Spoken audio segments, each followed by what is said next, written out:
Hallelujah. So today we'll be talking about 5 things that will cause you to be stronger in Christ without you having to struggle. I mean, how many of us don't want that? We all do, right? There are many people out there who are just struggling for nothing. But if they will just follow God's word, we realize that serving God is not a difficult task. Yes, it's demanding. It will require our labor of love. The Bible talks about our labor of love, but it's not difficult. And even now that we are living in the last days and really close to the coming of our Lord Jesus Christ, it has even become more difficult to live the Christian life for many people. But if we do these 5 things, I assure you, serving God should not be difficult. Living the Christian life should not be a struggle anymore. The devil knows that he has a very short time left before our Lord will come. We are very close to the coming of our Lord Jesus Christ. And so he's doing all he can to cause problems all around the world, especially for the Church of Jesus Christ. All around the world today is full of evidence that the Bible spoke about that we are in the last days. All around the world, when you look around now, if you know your Bible very well, you will know that everything is showing and proving that all the Bible says or said about the last days are just showing up. The Bible teaches that before the Antichrist will be revealed, there will be a falling away, an apostasy. Many people will fall away from the faith. Many people will denounce Christ. Many people will give up their service in the house of God. Many people will leave church. It's in the Bible. 2 Thessalonians 2 verse 1 to 2. If you have a Bible, you can check it. It says, "Now we beseech you, brethren, by the coming of our Lord Jesus Christ, and by our gathering together unto him, that ye be not soon shaken in mind, or be troubled, neither by spirit or by word, nor by letter, as from us, as that the day of Christ is at hand. Let no man deceive you by any means, for that day shall not come, except there come a falling away first, and that man of sin be revealed, the son of perdition." The Apostle Paul was talking to the church in Thessalonica, and he was telling them, he was talking about the coming of our Lord Jesus Christ, and he said, don't become afraid because we're talking about the coming of our Lord Jesus Christ. He says, because that day will not come until you see people falling away from the faith. When you start seeing people falling away from the faith, then you know it's very close. In fact, it's almost at the door. At the door, actually. But at this time when Paul was writing, the church was still very young.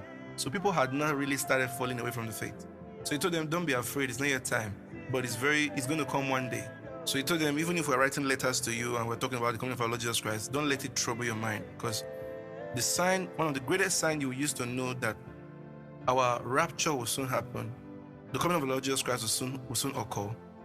He says, through the great falling away that will happen to many people.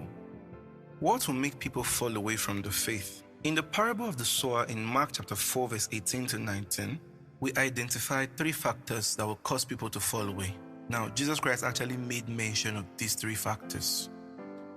Number 1, he said, the cares of this world. Number 2, he said, the deceitfulness of riches. That means the quest for being rich will cause many people to be blind and go into so many evil. And number 3, the lust of the flesh. Now, you can check this in the scripture I called earlier, Mark chapter 4 verse 18 to 19. Jesus made it very clear. And thank God he gave us the factors, so helping us know better what to look out for. Don't let yourself get caught up in any of these 3 things. It is important that in these end times, you get stronger and stronger in Christ. Get yourself deeply rooted in him so that you do not fall into the deception that is in the world. In Colossians 2 verse 6 to 7, it tells us, as you have therefore received Christ Jesus the Lord, walk in him, rooted and built up in him, and established in the faith as you have been taught, Abounding, that's continuing daring with thanksgiving. Beware, lest any man spoil you through philosophy and vain deceit, after the traditions of men, after the rudiments of this world, and not after Christ. So what's it saying here? You see, now that you have received Jesus Christ as your Lord, he said, live like one who has a Lord. So it starts with your mentality, rooted and built up in him, established in faith. And don't let anybody sway you with many philosophies that are contradictory, that are against God's word, that are not in line with God's word. Be careful of the books you read. Be careful the videos you watch, the messages you listen to. Know the word of God. Know what the Bible says. So now the question now is this: how do you get yourself stronger in Christ, deeply rooted in Christ? Here are the 5 points.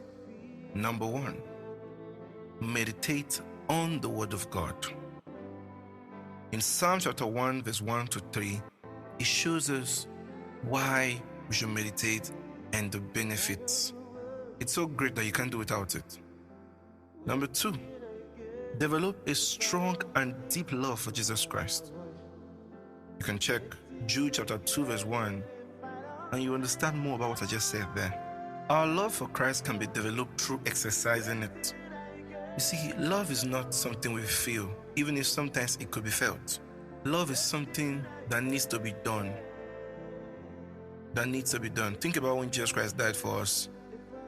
What was he feeling on the cross? He was feeling pains. At that point, it was not a matter of the emotions of the regular love that we feel for someone that make us happy with him or her. No, at that point, he was feeling pains. He was in pains. But you see, he would not give up because of us. That's what love does. So in our exercising our love for God, we must decide that this is what we want to do. Like Jesus Christ said, if you love me, keep my commandment. So what do? I make up my mind that I'm going to keep his commandments, even if I don't feel so. And in doing it every day, what's happening is I'm developing a character of love. Now, mind you, we are children of love. If there's no love in us, there's no way we can walk in love. So, you see, being children of love, we have the ability to love. But the fact that we have the ability to love doesn't mean we will love. So, we have to not exercise it. It's like having a superpower that you don't exercise. It's like having a great voice and you don't train. So that's how love is. So you can develop and you can grow in your love for Christ. You grow through studying his word. We talk about meditating on the word of God. And then after hearing God's word, then we practice doing it. It's like a child learning how to walk. He tries to walk, he falls down. Whatever you do, no matter how many times you fall down, you never give up trying to walk. Look at your life, for example. If when you were being trained to walk as a child, because you fell down many times, your parents told you, don't walk again, that could have probably made you a cripple by now. So love can be exercised and then it develops. There's such a thing called love muscles. So the more you use those love muscles, the more developed. They're going to a gym. So the more we practice doing things for God, no matter how difficult it may feel in the beginning stage, we must understand that it's an exercise. We'll get better in it.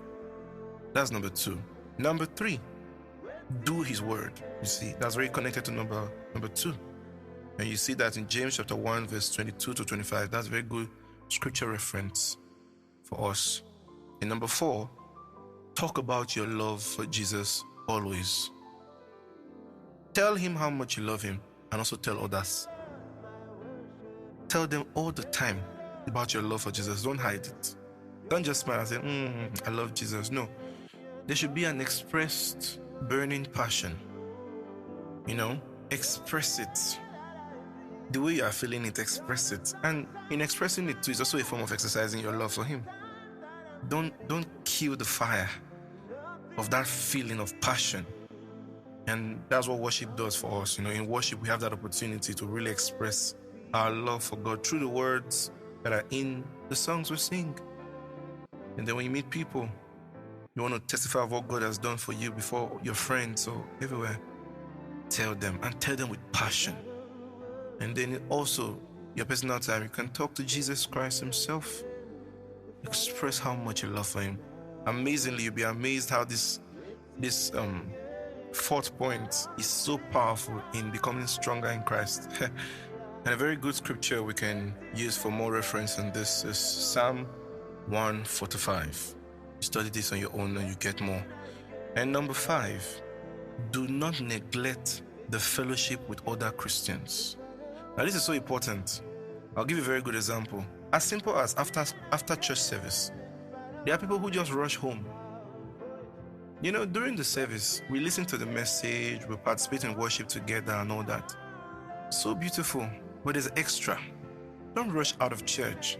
Have time to, relate with brothers and sisters from your church. Very, very important.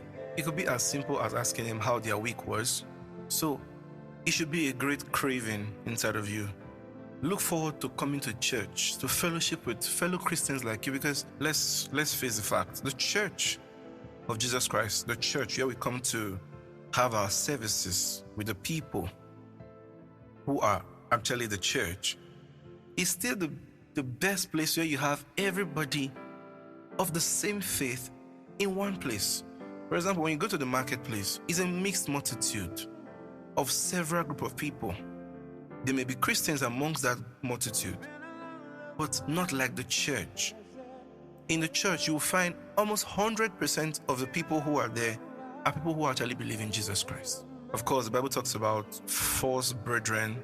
We'll have time to talk about that in some upcoming Bible classes, but at least the most percentage of people who will be with you in church are those who actually believe in Jesus Christ, who believe in the worship of our Lord, who believe in prayer, all of one faith in the same building. And the ultimate reason is because even the Bible has told us that this is God's desire. You can check the book of Hebrews chapter 10 verse 25. It tells us how God sees this matter. Even Jesus Christ went to church. Of course, in those days, it was not called church. It was called the synagogue and all that. The church of Jesus Christ began, at his resurrection, when he resurrected. Not even at the cross. And like I said, we'll have time to talk about all these things later. But my point is, Jesus even went to the gathering of God's people. It was his custom, the Bible says. So you as the child of God, a lover of Jesus Christ, it must be priority. It must be a craving for you. So here are the 5 points. We've discussed the 5 points or the 5 things to do to get stronger in Christ. And I'll just go through them again. Number 1, I said, meditate on God's word. Number 2, I said, develop a strong and deep love for Jesus Christ through daily exercising your love for him. Number 3, I said, do his word. Do his word and be very quick to respond when you hear his word. When you study his word, be quick to respond. Do his word. God's word is for doing. Hallelujah. And I said number 4, talk about your love for Jesus Christ every time, both to Jesus himself, that's in telling him how much you love him, and also telling others how much you love Jesus. In fact, that's what evangelism is all about.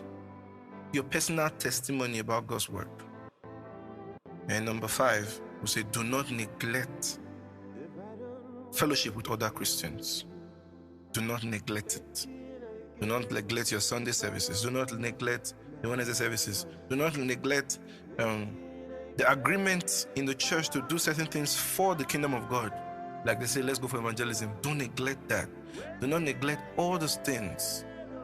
When you do these 5 things, brothers and sisters, without fail, no doubt, you will become stronger in Christ, especially in these last days where Satan is doing all he can. You'll be unshakable. Unshakable. So in these last days, you need to make up your mind to stay deeply rooted in Christ and shine your light so brightly through the power of the Holy Ghost. So I would like every one of us to take our time to study and meditate on those scriptures we spoke about earlier. God bless you.